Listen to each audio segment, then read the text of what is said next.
بسم الله الرحمن الرحيم. وقال الذين كفروا لا تسمعوا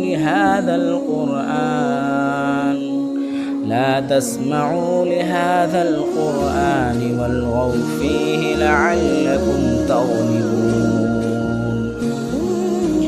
فلنذيقن الذين كفروا عذابا شديدا ولنجزينهم أسوأ الذي كانوا يعملون. ذلك جزاء أعداء الله النار لهم فيها دار الخلد جزاء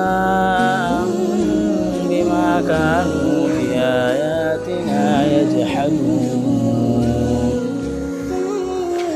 وقال الذين كفروا ربنا أرنا الذين أضلانا من الجن والإنس نجعلهما تحت أقدامنا ليكونا من الأسفلين. إن الذين قالوا ربنا الله ثم استقاموا تتنزل عليهم الملائكة ألا تخافوا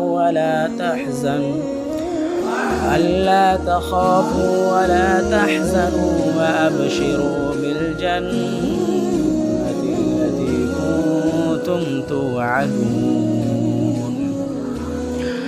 نحن أولياؤكم في الحياة الدنيا وفي الآخرة ولكم فيها ما تشتهي أنفسكم ولكم فيها ما تدعون. نزلا من غفور رحيم.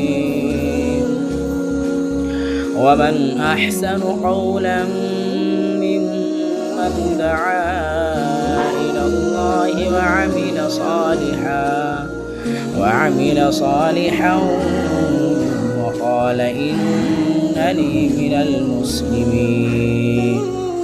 ولا تستوي الحسنة ولا السيئة ادفع بالتي هي أحسن فإذا الذي بينك وبينه عداوة كأنه ولي حميم. وما يلقاها إلا الذين صبروا وما يلقاها إلا ذو حظ عظيم.